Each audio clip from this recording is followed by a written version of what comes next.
There is a reason, when you create a GMO crop, you create something that is seedless. Like, for instance, if you go out and buy a Monsanto product, you can plant your garden with all this Monsanto product, and it may actually produce seeds in the crops, but those seeds will not. You can't plant those seeds and grow another crop from them next year. It won't happen because they're hybrids. They're without seed. Now, I want you to think about how many people who may be these hybrid people from these watchers who are gathering afterward, who are gathering right now. Remember that a third of heaven fell with Hasatan, but only 200 came to earth. You can't tell me that there's only 600 angels in heaven when Scripture describes an innumerable multitude. But a third of those angels fell. Only 200 of them are chained on earth, the original fallen watchers. And so you have this continual interface of these dimensional creatures crossing in, becoming donors for these children, and then producing hybrid children who cannot breed. Now, many of these hybrid children who cannot breed, when you look at the situation, if you go back to 1960, most of the people in this country, most of the people in the world were married and had children. They were married and they had children. But now if you're creating and you're populating the world with a specific breed of hybrid that is incapable of breeding, the hybrid is incapable of breeding. So you have to disguise this hybrid such that it does not appear inordinate. Well, one way you can do that is to push forward the LGBT movement, where you have an understanding from most of the population that same-sex couples are not going to be having children naturally. They have to have children some other way. They either have to adopt or they have to have in vitro fertilization. And otherwise, they're not having children. That is the expectation among same-sex couples. All right. So into that, you can push in these hybrids who aren't going to have any children. And you can claim whatever, but now there's no expectation that every person is going to be married and have children. And the hybrid can carefully disguise themselves. Now, in addition to that, we see that the Bafomet is a bispecies, bigendered creature. That is to say, male and female human and goat, right? So because of that, what you're seeing now is you're seeing a lot of people, and I think these are people who were part of this hybrid crop, this donor crop that has been, the seed has been given over to Molech or Molekot or Molekim, and that because the seed has been given over or taken over, one of the two, given over or taken over, that you're producing, that they are producing people who cannot have children, and many of those people become transgendered, where women become men or men become women. Part of this transgendered push, and this is not to slander people who are voluntarily becoming transgendered, but I'm talking about people who have been doing this surreptitiously for years as part of a worship system of Baphomet, okay? It's not just a sexual predilection for some of these people, but rather a worship system to worship the Baphomet by doing these transsexual things. I'm not saying that all transgendered individuals follow the Baphomet or that that is their impetus, but I believe that there is a percentage that do, and that their reason for doing it is to pay homage to the Baphomet. And some of this comes out of longtime families that are doing this. Some of this comes out of longtime bloodlines that are doing this. And, so you're seeing some very interesting stuff that's happening. Now, suppose, for instance, that a lot of this transgendered line of people are also making sure that they do not accidentally create progeny. In other words, we don't want any seed outside the cloned seed. Just as Monsanto won't allow you to have a mixed crop, right? We're planting Monsanto seed. You keep your natural stuff out of here.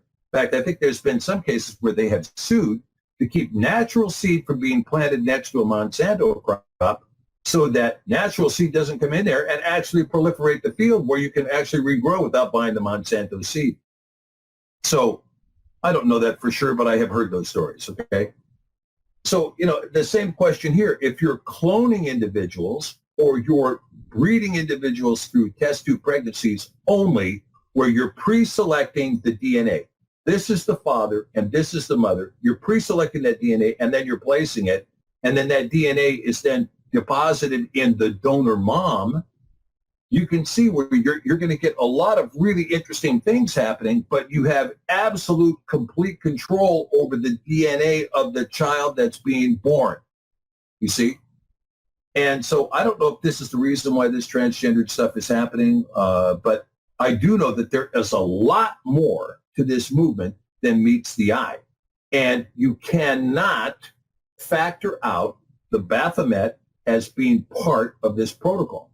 Maybe not all, but certainly part of this protocol. So when we see this now, we see that we're dealing now with the world with which we do not necessarily know what it is that we have in front of us. We don't know what it is that we have in front of us. We don't know the wheat. We don't know the tares. And we don't know this incidence of crossing over, if you will, because this is what the word abar means in the scripture, to cross over, to cross over. And it's a significant issue. And, so it's something that I'm hoping that the audience will consider. Okay. So that's it. Hitler was, and the Nazis, of course, expanded on Margaret Sanger's approach to eugenics, right? Eugenics was a movement that was born in the United States under hard doctrines of racism with the intent of eliminating the tribe of Judah in the African-American community in this country, right? To eliminate them. That's why she formed Planned Parenthood, was specifically to kill African-American, Black Americans. That's why she did it. Now, her eugenics program, under the Darwinian concept, that there was the possibility of an improved seed, which is fundamentally heretical to the creation. Yah created mankind and said it was very good. But yet, with the eugenics program that was developed by the Nazis under the Third Reich, this concept of we can do better, we can create the superhuman by using these genes and that genes and these genes and that gene. By genetic manipulation, we can create the superhuman. That was going on before World War II went to full-time violence. Now, after that, there has been a substantial increase in eugenics and its proliferation. Cloning is being done all over the world. A lot of it's being done illegally. It's being done on private islands and so forth. Again, you're seeing this idea of mixing the genes, because once the genome was mapped in the 90s, they were capable of doing cross-species breeding. And this is happening. This is happening in China. This is why you don't know what's in the food supply. You don't know how much human DNA is in the food supply. You don't know. You don't know if they've crossbred human DNA with pigs. So you're ordering your bacon from China, you're getting some part human bacon, right? And so you see that this cross-pollinization, if you will, between species, the door is open for that now, as it was in the days of Noah. It's now like that in the days of now. And so when you see this, now this is the thing that really bothered me about the superheroes, right? Superman, he's better than God's creation. He's faster, he's smarter, he can fly, he can do all these other things. He's Superman. This is one of the things I like about Captain America. He's a regular guy with a shield, right? Does cool stuff. But the other guys, these people with superhuman powers, I can run faster, I can fly, I can do this, I can do that. All of that stuff implies that mankind as created by the Creator is insufficient, not good enough, that there's some kind of creature that is better. And part of that creature that is better, at least from the Defense Department that's leading us into all of this stuff, is, of course, the super soldier. And the super soldier, they have hard evidence that these guys, these super soldiers that we unleashed in Iraq under the guise of ISIS, were all 7 feet tall or bigger, well-built, well-trained, can run twice as fast as the average guy, so on and so forth. So these super soldiers and these genetic mutations now are becoming full-time recipes inside of our community. Do we know what's going on about it? No, we don't. Do we know how much of this cloning is happening? No, we don't. Do we know whether or not they're going to be creating an elite class of people that they intend to have living on the earth, 500,000 of them, while they eliminate the rest of us organic seed from the face of the earth. But Yah said, do not pass your seed through the fire to Molech. Do not pass your seed through the fire to Molech. Do not let the seed cross over to Molech, Molekim, Molekot.